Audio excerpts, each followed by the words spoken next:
First Corinthians 10:21 states, "You cannot drink the cup of the Lord and the cup of demons too. You cannot have a part in both the Lord's table and the table of demons." Man must love God with all his heart and soul and obey God's commands. A true disciple of Jesus requires complete separation from the practices of darkness and full devotion to the righteousness of Christ. It is impossible to partake in both holy worship and sinful indulgence, just as no one can serve two masters or love both God and the world. God calls his people to holiness, and his spirit cannot dwell in a divided heart. A man who attempts to worship God while also engaging in worldly idolatry is deceiving himself.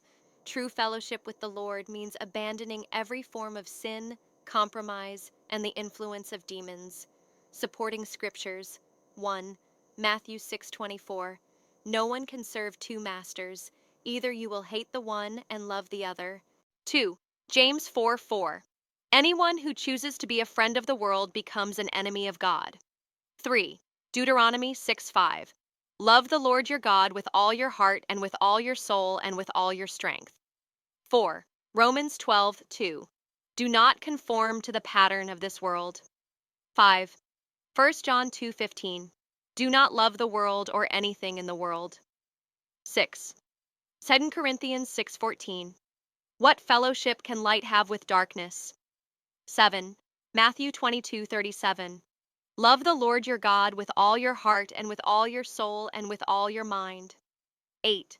Revelation 3:16. Because you are lukewarm, neither hot nor cold, I am about to spit you out of my mouth. 9.